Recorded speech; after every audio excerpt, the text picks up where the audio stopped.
Hello viewers, আসসালামু আলাইকুম। Bangladeshi Oman ব্লগারের পক্ষ থেকে আপনাদের সবাইকে ওয়েলকাম জানাচ্ছি।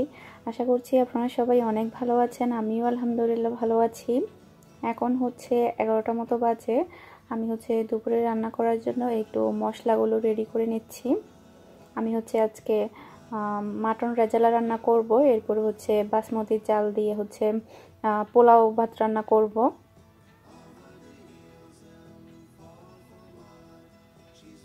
মাটনটা জুহির আম্মু দিয়েছে, ওনাদের ছাগল জবাই করেছে, তো ওখান থেকে দিয়েছে। ভাবলাম ফ্রেশ যেহেতু ওটা দিয়ে রেজালা রান্না করে ফেলি, কারণ ফ্রেশ মাংস আর ফ্রিজের মাংস কিন্তু অনেক তফাৎ। তাই হঠাৎ করে এই আয়োজন। কোনো মেহমানও আসবে না, কেউ আসবে না, শুধু আমরাই খাবো। তো আমি এখানে পেঁয়াজ, তারপরে আদা রসুনগুলো পেস্ট তৈরি করে নিব। এরপরে আমি এখানে আরও কিছু পেঁয়াজ কেটে নিচ্ছি।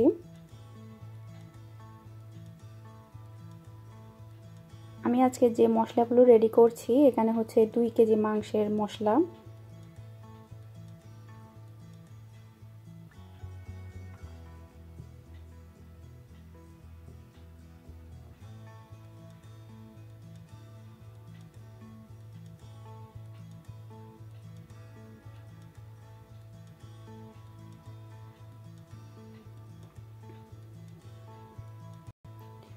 এখন আমি কিছু পেঁয়াজ বেরেস্তা করে নিব, কারণ রেজালার জন্য পেঁয়াজ বেরেস্তা কিন্তু অবশ্যই লাগবে।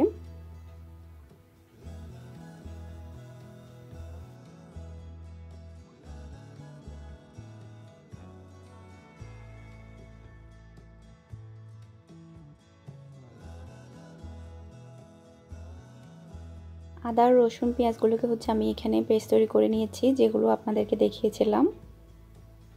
এখন রেজালার জন্য মেন 3টে উপকরণ আমি এখন পেস্ট তৈরি করে নিব। এখানে আমি 10 থেকে 12টা মতো কাজু বাদাম নিলাম। আপনারা চাইলে যে কোনো বাদাম এখানে দিতে পারেন, কোনো সমস্যা নেই। এরপরে পেঁয়াজ বেরেস্তাগুলো দিয়ে দিচ্ছি।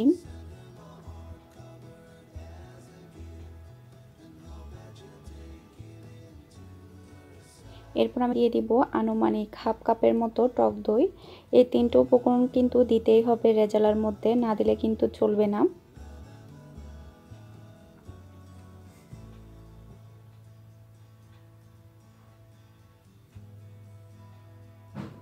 এখানে আমি আনুমানিক হাফ কাপের মতো টক দই দিচ্ছি। এরপরে এটাকে আমি পেস্ট তৈরি করে নিব।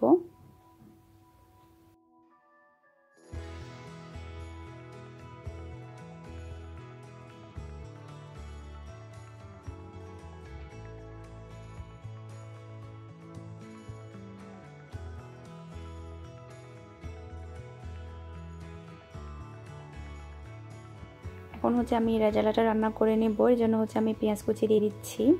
এরপরে দিয়ে দিব গরম মশলা, যা যা দিয়ে থাকি আমরা সচরাচর সেগুলো দিয়েছি, আর একটা কালো বড় এলাচ দিয়েছি। পেঁয়াজটাকে আমি হালকা একটু ভেজে নেব। আমার কণ্ঠটা হয়তো বা আপনাদের কাছে একটু অন্যরকম মনে হবে, কারণ আমার শরীরটা একটু খারাপ। গত 2-3 দিন ধরে শরীরটা একটু খারাপ, বিশেষ করে মাথা ব্যথাটা যাচ্ছে না। মাথা ব্যথার সমস্যাটা কিন্তু অনেক বেশি। পেঁয়াজটা হালকা একটু ভাজার পরে এরপর আদা রসুনটাও দিয়ে দিলাম। আদা রসুনটাকে আমি ভালোভাবে ভেজে নেব। গরমকাল আসলে আমার এরকম হয়, মাথা ব্যথাটা অনেক বেশি বেড়ে যায়। আর মাথা ব্যথার কারণে আমি ঠিকমতো কমেন্টের রিপ্লাইও দিতে পারছি না, কারণ অনেকক্ষণ সময় ধরে রিপ্লাইগুলো দিতে হয়। এই জন্য আপু এবং ভাইয়ারা প্লিজ কেউ কিছু মনে করবেন না। আমি একটু সুস্থ হলে আগের মতো কমেন্টের রিপ্লাই দিব। এখন আমি হলুদের গুঁড়া, ধনে গুঁড়া, জিরে গুঁড়া, মরিচের গুঁড়া, গরম মশলা গুঁড়া, তারপরে স্বাদ মতো লবণ দিয়ে দিচ্ছি।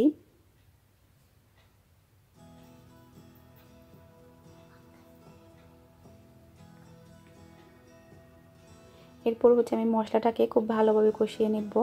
আমি এখানে তেলের পরিমাণটা অনেক বেশি কম দিয়েছি, কারণ এখন গরমকাল, তেল বেশি খেলে অনেক সমস্যা হয় গ্যাস্ট্রিকের, সেজন্য। মশলাটা ভালোভাবে কষানোর পরে এখন আমি মাংসগুলো দিয়ে দিলাম।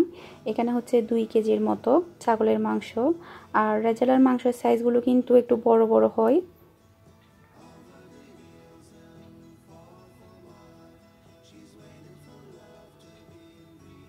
মশলার সাথে মাংসগুলো একটু ভালোভাবে মিশিয়ে আমি এটাকে 6 থেকে 7 মিনিটের জন্য ঢাকনা দিয়ে ঢেকে রাখবো।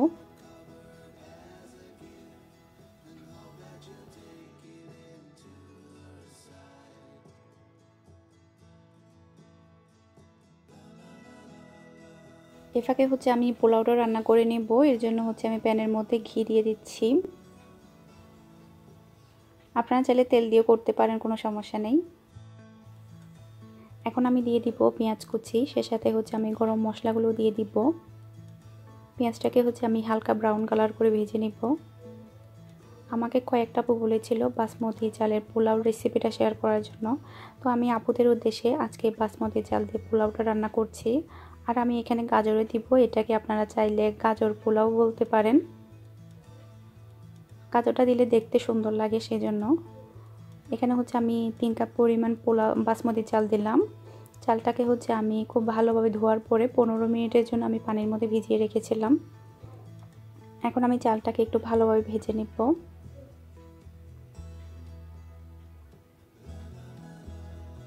চালটাকে হচ্ছে ভালোভাবে ভেজে নেওয়ার পরে এখন আমি দিয়ে দিব 5 কাপ পরিমাণ পানি আর দিব 1 কাপ পরিমাণ লিকুইড দুধ। দুধটা দিলে টেস্টটা অনেক ভালো আসে আর কালারটাও কিন্তু অনেক সুন্দর হয়।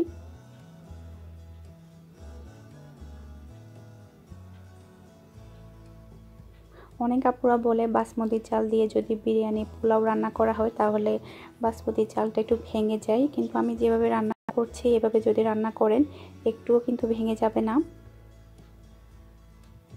স্বাদ মতো লবণ দিয়ে দিলাম, ফ্লেভারের জন্য কয়েকটা কাঁচামরিচ দিলাম, তারপরে হচ্ছে গ্রেট করে রাখা গাজর দিলাম। গাজরটা দিলে কিন্তু দেখতে অনেক সুন্দর লাগে।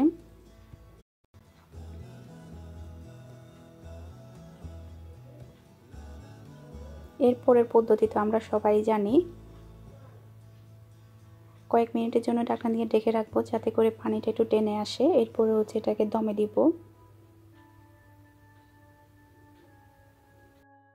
এদিকে হচ্ছে মাংস থেকে যথেষ্ট পরিমাণ পানি বের হয়ে গিয়েছে। আমি কিন্তু এখানে কোনো প্রকারের পানি অ্যাড করিনি, সব পানি কিন্তু এখান থেকে বের হয়েছে। এখন হচ্ছে আমি এটাকে খুব ভালোভাবে কষিয়ে নেব।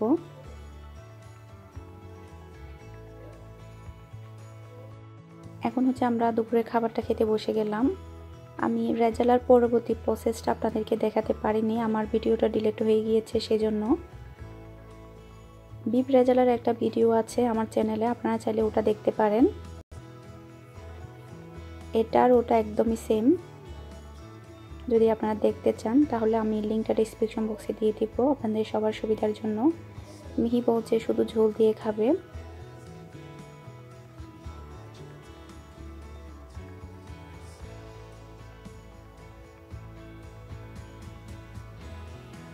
রেজালাটা অনেক টেস্টি হয়েছে, কিন্তু আমি তেলের পরিমাণটা অনেক কম দিয়েছি, কারণ এখন গরমকাল, তেল যত বেশি খাওয়া হয় তত বেশি গ্যাস্ট্রিকে ডিস্টার্ব করে, সেজন্য।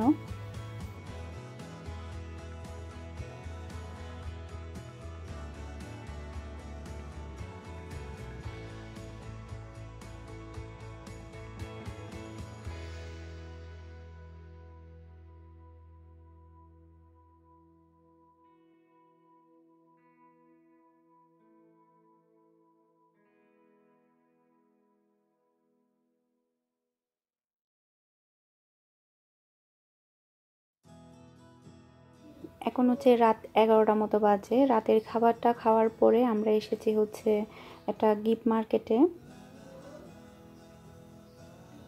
এখান থেকে হচ্ছে কিছু টুকিটাকি জিনিসপত্র কিনবো। অনেক রাত হওয়াতে মার্কেটে তেমন মানুষ নেই। সন্ধ্যার পরে এই মার্কেটটাতে অনেক বেশি মানুষ হয়। এটা হচ্ছে মাবেলাতেই, আমরা যেখানে থাকি ওখানেই। এটা হচ্ছে 1 রিয়ালের মার্কেট। এখানে কিন্তু খুবই ভালো ভালো জিনিস পাওয়া যায়।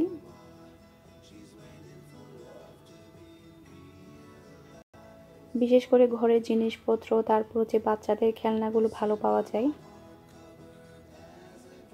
দেখা যায় কি এখানকার জিনিসগুলো যখন আমরা লুলু মার্কেট থেকে কিনে থাকি তখন একটু দামটা বেশি থাকে।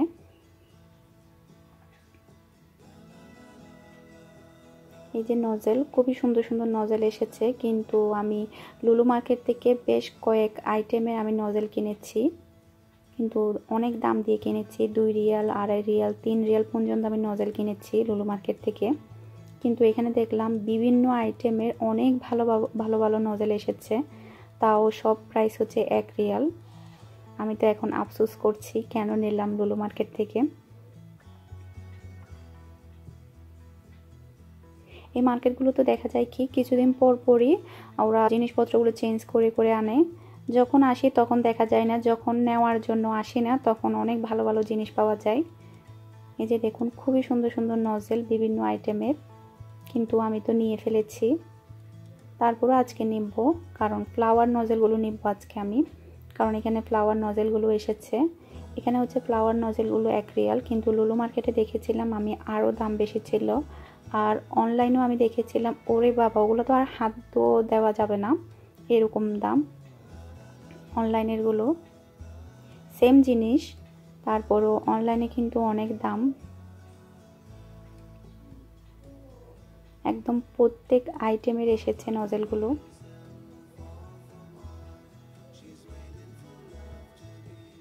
আসলে কেক বেকিং করতে গেলে কিন্তু অনেক কিছুরই প্রয়োজন, ডেকোরেশন করতে গেলেও কিন্তু অনেক আইটেমের নজেল লাগে।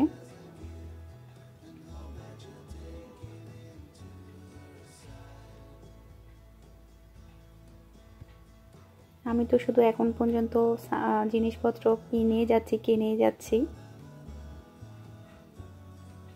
আমি এই ফ্লাওয়ার নজেলগুলো কিনবো একটা এখান থেকে। এগুলো কিন্তু লুলুতে আরও দাম বেশি, কিন্তু এখানে 1 রিয়াল।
কেক কাটার জন্য একটা বড় ছুরি নিলাম।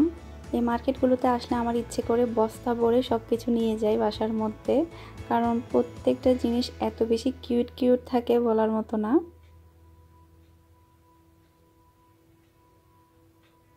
ঘর সাজানোর জন্য কিন্তু এসব মার্কেটগুলো কিন্তু অনেক ভালো।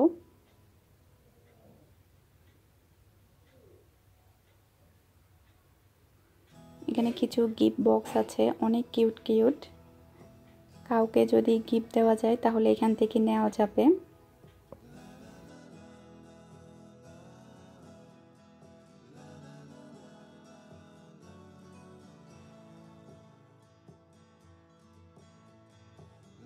এখানে কিছু সুন্দর সুন্দর টব আছে যেগুলো হচ্ছে ঘর সাজালে অনেক ভালো লাগে।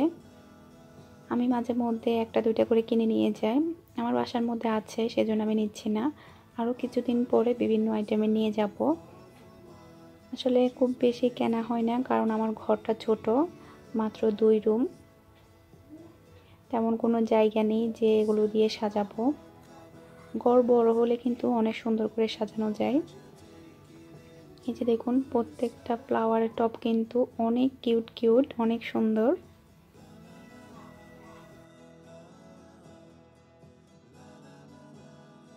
গিফট মার্কেট থেকে বের হয়ে আমরা এখন যাচ্ছি লুলু মার্কেটে। লুলু মার্কেট থেকেও কিছু জিনিসপত্র কেনার আছে, সেগুলো নেওয়ার জন্য। আর আমি কি কিনেছি এগুলো বাসায় গিয়ে শ্যুট করতে পারিনি, কারণ অনেক রাত হয়ে গিয়েছে, সেজন্য আমি শ্যুট করিনি। আশা করছি আমার আজকের ভিডিওটা আপনাদের কাছে ভালো লেগেছে। আমার ভিডিও যদি আপনাদের কাছে ভালো লেগে থাকে, আমার চ্যানেলটা কিন্তু আপনারা অবশ্যই সাবস্ক্রাইব করবেন। আর একটা লাইক দিবেন, লাইক দিলে বুঝতে পারবো আমার ভিডিওটা আপনাদের কাছে ভালো লেগেছে। আজকের মতো বিদায় নিচ্ছি, আপনারা সবাই ভালো থাকবেন, সুস্থ থাকবেন, আল্লাহ হাফেজ।